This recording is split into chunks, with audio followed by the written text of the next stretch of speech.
Reading is not just a hobby, it's a superpower. And today we are unlocking the minds, the moments, and the magic behind every great book on Edo Bookshelf, which is a program designed to showcase the importance and productivity of reading culture at all levels. Because when we read, we don't just absorb facts, we build empathy, strengthen focus, and expand our mental maps. Reading connected to the world we have never seen and to part of ourselves we have never met.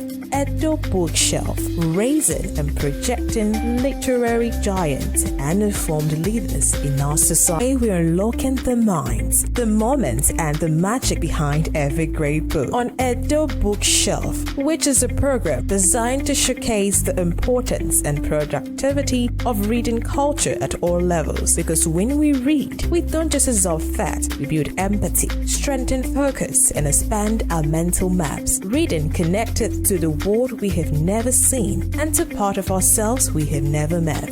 Edo Bookshelf, raising and projecting literary giants and informed leaders in our society. Tune in with Oseyande Idede and Chelsea Osho. It's a superpower, and today we are unlocking the minds, the moments, and the magic behind every great book on Edo Bookshelf, which is a program designed to showcase the importance and productivity of reading culture at all levels. Because when we read, we don't just absorb facts, we build empathy, strengthen focus, and expand our mental maps. Reading connected to the world we have never seen and to part of ourselves we have never met. Edo Bookshelf, raising and projecting literary giants and informed leaders in our society. Tune in with Osei. Good day, viewers. Welcome to the program Edo Bookshelf, reaching you live from Edo Broadcasting Service Television. Edo Bookshelf is a program designed to promote reading culture in our society. Here, reading lies at the center of the curriculum and takes the lead. In other words, we are advocates of reading culture. I am Chelsea Shaw. Stay tuned. I'll be right back. Don't just absorb facts, we build empathy, strengthen focus, and expand our mental maps. Reading connected to the world we have never seen and to part of ourselves we have never met. Edo Bookshelf, raising and projecting literary giants and informed leaders in our society. Tune in with Oseyande Idede and Chelsea Osho, live on EBS Television. Welcome back to the program, Edo Bookshelf for Edo Broadcasting Service Television. I have with me in the studio my co-presenter, Idede. Oseyande Idede. And also we have a guest in the house, Kevin Mudukbe. He is the CEO of TSL Nigeria. Good afternoon, sir. Good afternoon. So how's your day going? Bless God. I hope it wasn't that so heckling for you getting here. Better God I'm here. Thank you for being a part of us today. You're welcome. All right, today our topic for today is titled Benefits of Reading Culture. Of course, there are benefits of reading culture for countries who embrace the arts. And first of one of those benefits of reading culture is that it helps to curb illiteracy. And another is it helps to build community of intellectuals who, of course, in turn will come back, contributing to the development and the well-being of the society at large. And also it also creates a positive impact in the publishing industry, thereby leading to economic development and technological advancement. So reading culture also, it has a way that it links to higher productivity. And countries like Singapore, China, US, UK, Malaysia, Ireland, these are countries that actually demonstrate a strong passion for reading culture. Idede, do you agree with me?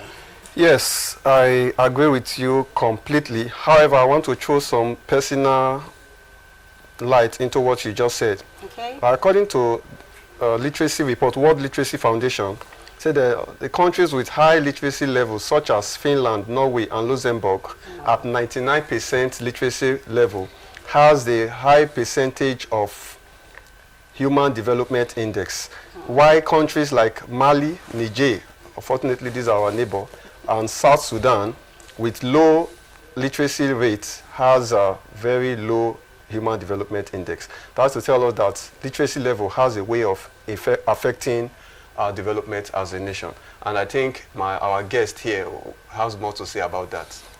Okay, I'm going to come from a different angle. I know it's everybody feel when you read, when you have a population that is quite literate, there's a tendency that there will be improvement. Sure. I keep telling people that the problem, literacy is not really our problem in this country. What is our problem in this country is our inability to apply what we know for productivity is a major issue. I'm going to start from the way our educational system is structured in this country. It's not structured for growth. It's not structured for productivity. It's structured for the classroom.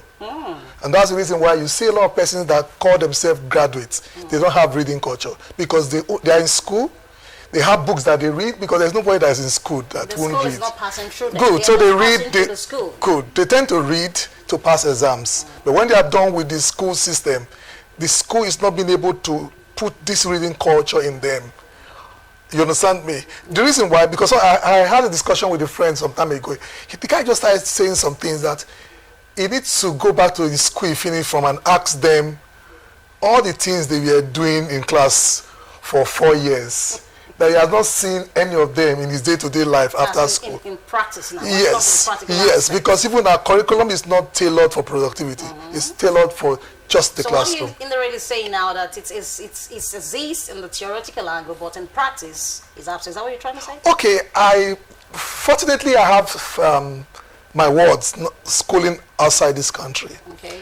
When we tend to have our basic discussion, I tend to ask them on a daily, okay, they should let me know what they do in school. And I keep hearing them saying things. I'm talking about somebody that's in our equivalent of J2 in Nigeria. So he would tell me that today they did advertising and photography. I'll ask him, advertising? I run a digital marketing company in Benin here.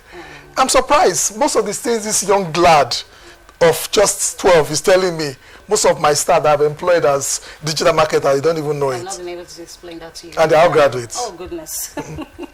Now you're not taking us, you're taking us to the same place but different routes. Yes. Last week we emphasized the need of our administrators. That, remember Chelsea, I was saying that our administrators have a big role to play in our education sector. We are still using the syllabus that was designed for the industrial age, where you are just trained to carry out a particular function. Now those functions are no longer there. So there is a need for us to rework or retool our syllabus, which is not there. That's why you see your kids telling you that, oh, they're not doing photography and that. Years back, if you go back to that same school, that was not the syllabus they were using. But unfortunately, we are still somehow in that stone age. But that's Nigeria for you. So we can't continue to say that's Nigeria for us. So now you have an opportunity to give us will I put it now, like an inroad. What do you think we should do? There should be an overhaul of our curriculum nationwide. Overhaul. Do you think that's the best solution, the best approach? Yes, overhaul. Okay, now I'm going to take myself as a case study. I remember when I finished school, I was a scholar in school. I was a scholar, I read very well in school. So after school, I discovered that I'm working, but anytime I come across any book, especially if it's not relating to the course I read in school, I'm not interested. It was my former boss then that had to give me one book, and he asked me to read this book. And you know what the man was doing? Every day, I would come and he would sit me down and ask me, are you done with chapter 1? What lessons have you learned from chapter 1? He was monitoring you. That was Your what he level did. of, That was what he progression. did. So after that book, I started to pick up another one, and that was how I started reading. I was still coming there because today's episode we are looking at two things: personal development and national development. On the personal, I wanted to ask you, the business you are doing now, was that what you learned in school? No. That's where personal development comes in. Okay. In the little knowledge I have done on how nations work is that you try fixing what you have control over. While we might not be able to change our national politics, our national academic syllabus or that from the state, we can start with ourselves. Okay. For example, Idedo Sayende is an engineer, and I've published 8 literature books.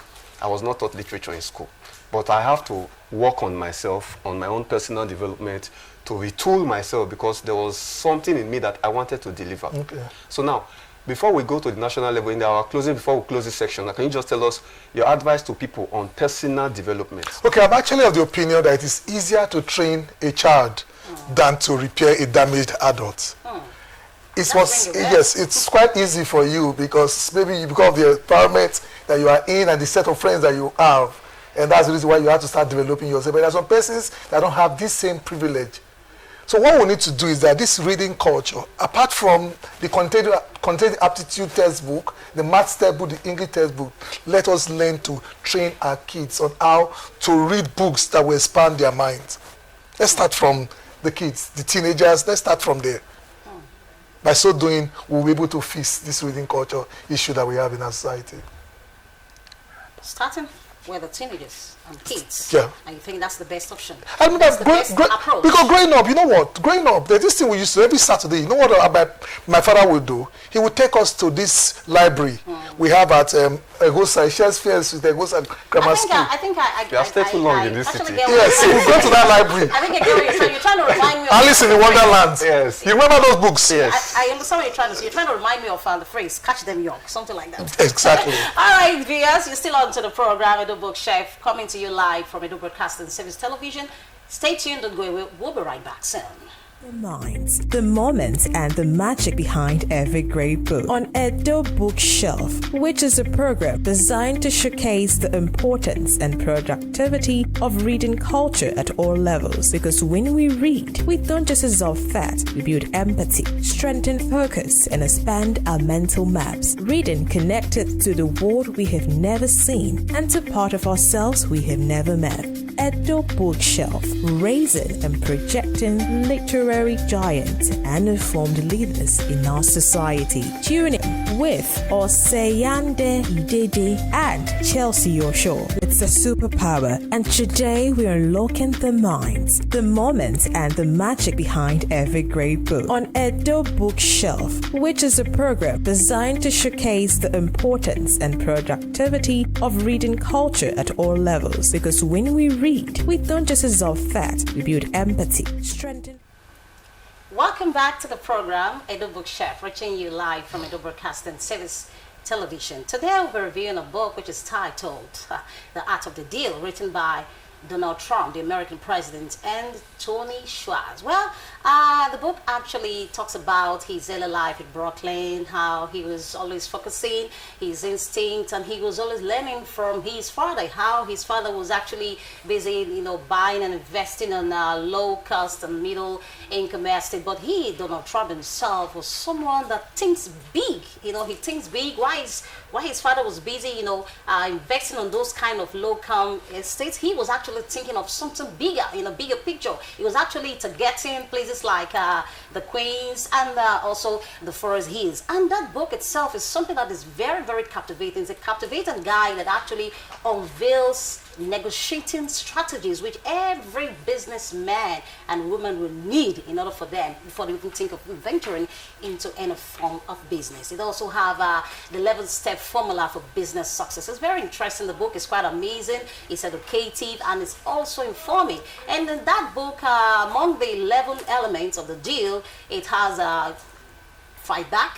It also have maximize your option, whereby it talks about you not keeping all your eggs in one basket, but throwing your balls in the air. It also talks about the area of you trying to think positive and also believing in the negative. He gives reasons why he said he also believes in the negative. Say because sometimes you may just plan something and it may not come out the way you expect it. So he actually emphasizes on you having a plan B, and you should also the focus, and you should also follow your instinct. But among those elements, those 11 elements that he actually talked about, one that actually caught my attention was the part he made mention of contain the cost. Goodness me, contain the cost. Here, he actually emphasized on one have to be, cost conscious, because if you're not cost conscious, you may, end up losing the game. And he also talked about you trying to focus on a particular plan. You know that this is a major plan you have. You don't have to be distracted no matter what comes, rain or sun. He also talks about that if, for example, you're not focused and you're not calculating the risk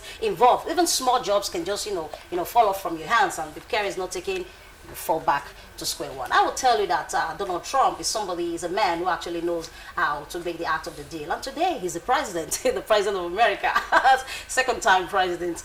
Idede, what do you have to say concerning the book?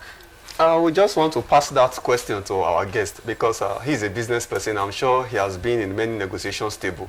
And the part I like about the book was when he was talking about being able to walk out of negotiations. Yeah. And then he also talked about exaggerating yourself. That's not the actual term. I'm just using that phrase. But you know, I have a little reservation with that because we have a generation that want to fake it until they make it. So I would want our guests to help us create a balance where you need to know your self-worth without necessarily exaggerating yourself more than what you can actually deliver when it comes to negotiation. So, Mr. Modupe.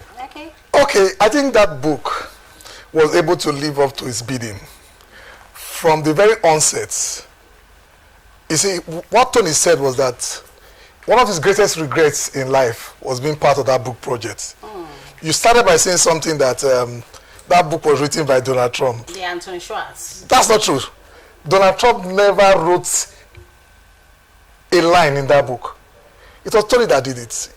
But you know who Donald Trump is. I know. That's the reason why I used the word that the book was able to live up to the bidding right from even before the first character was printed. It contains Donald Trump. Yes, and before the inside come from Donald Trump. Because that is the heart of the deal. That is who Donald Trump is. So that Trump is existing because of Donald Trump. Yes, because Donald Trump is somebody that is good. Okay, some persons will say it's good with mind game. But because I'm not his fan, I would rather say he's a very manipulative person. Donald Trump. Okay. As a businessman, to me, I'm not meant to be manipulation or manipulative. I'm not looking at it from the negative aspect. I'm looking at it from the positive aspect. What I was able to get from that book and from Donald Trump as a person is do not appear or come to the negotiation table looking desperate. That's true. Because if you come to the negotiation table looking desperate, you would accept anything. No wonder he mentioned in one of the pages, he said, one of the ways you can even convince that somebody wants to sell a property or a product for you is for you to make him understand that that stuff he wants to sell for you, you don't really need it. It's not, he's not so much in need of it. I think that's related to what he Exactly. said. You see, I was discussing with Mr. Dede behind the camera when I came in. I told him I worked out on a 50 million naira deal. So it was sorry. I said, yes, I learned it from that book. It is not every deal. So you are a follower of Trump? Not really. Not really. There are things about him that I like. There are things about him that I like. You see, this generation, we are so desperate. We're living in a very desperate environment, and that's one of the issues that a lot of business owners they're having because they come to the negotiation table, they have a mindset that this is what I'm going to get from. They're already calculating the gain. So if it's not coming, they have to look for a way for it to come. Sometimes, like I tell people when I'm discussing with people, I tell people that the way I do business looking at profit from two angles, tangible and intangible. Tangible is the money I'm going to get from you. Intangible is the experience I'm going to gain from that transaction. So if at the end of the day you are not giving me the tangible profit, I'm going to gain intangible profit, which means that next time if I'm going to sit with somebody to discuss a business that look like the one that I just lost, I will have better experience or better ways to transact that business, and I would tend to go home with that package. Okay, now let me come from another angle. Okay. The idea where he talked about exaggeration. You know, as a business person comes to a negotiation table. As an engineer, there was a time my boss wanted to bid for a road contract, and then there are some number of tractors you are expected to have, some number of workforce you are expected to have. You know the Nigeria thing, some people manipulate those things and just rent and all that. And because they don't do check and balances well in this country, it might fly. But in the long run, if you finally get that job, it will find a way, that exposure will find a way of coming out because you're actually not that person. So now, if for example, I just want to, I've checked where I've seen him, the brand, seen the hair, seen the packaging, and I want to go and bid for a digital job, and I actually don't have that what it takes to operate. So would you advise a young person that have read the art of the deal to overblow his real worth to get a deal? That's the way I want you to address. Okay, some persons, they don't even know that vulnerability is strength. They feel is weakness. Sometimes just go to the negotiation table, be transparent. Be bold. Be bold, be transparent. It doesn't really matter if you have it or not. come the way you are. You must learn to do things differently from the way it is being done in this country, where people tend to inflate figures and tell you, or they fake it. Come to a negotiation table appearing just the way you are. But what I will advise is the way you are going to do your presentation should be top notch. You must do it in a way that you cannot be ignored. In other words, for you to be distinctive. Yes. Okay. But not now adding up figures. It doesn't really make sense. Okay, because of our time they're already giving us signals in the studio. Now, can you just tell us a little about the brand, your book that you are releasing? Okay. I just released a book. Now, the book will be out. Official release date is on the 1st of November this year, which is a few weeks away. And it's titled, I Am a Brand. Wow. That book is not a book. I keep telling people it is beyond a statement. It is a movement. Wow. Because everybody must get to see themselves as a brand. Is it part of the art of the deal? Because when I saw the cost price of that book and I saw your comment you posted, so when I saw the book was $70. Yes. So that's part of the art of the deal. Okay, let me tell you. That's why I say these. It is okay. Let me okay, let me break it down. I'm not here to service everybody. I'm here to service a selected few. What I'm putting out there, to be a brand, it means you are premium. So I'm dealing with a premium set of persons. That's the reason why. And there's nothing too much for you to pay for personal development. $70, approximately 100,000 naira. And you feel that is not too much for you to pay to conquer ignorance? That takes us back to our question for the day. If you don't know what you want to do with your personal development, it will be expensive. Yes, it's but when you have an idea of what you intend to do with it, it will be cheap. So now, as we round up, what do you tell those citizens, especially our Edo youths, on that aspect? To know the end game, it will affect how they invest in themselves. Okay, let me start by saying that the mind is the man. We tend to waste time or spend a lot of resources building the body and leaving the mind empty. And one way for you to build the mind is for you to be a lover of books. So I want to advise, take out time when it comes to personal development, buying up books, attending workshops, going for seminars. Do not take these things lightly. Invest in growing your mind. When your mind is expanded, your world will be enlarged. All right, viewers, I appreciate your time. Thank you for tuning in. That's all we have today on the program, Edo Bookshelf, on the topic, benefits of reading culture. And of course, we've actually reviewed the book titled The Art of the Deal by Donald Trump and Tony Schwartz. Of course, I know you enjoyed the act of reviewing the book and how the book talks about every penny counts and how he talks about his actions and thoughts during the time in Brooklyn. I am Chelsea Osho, and with me is... Osayande Idede. And now, wonderful guest. All right, stay safe and keep reading. Read your way through. Thank you. See you next week. Reading is not just a hobby, it's a superpower. And today we are unlocking the minds, the moments, and the magic behind every great book on Edo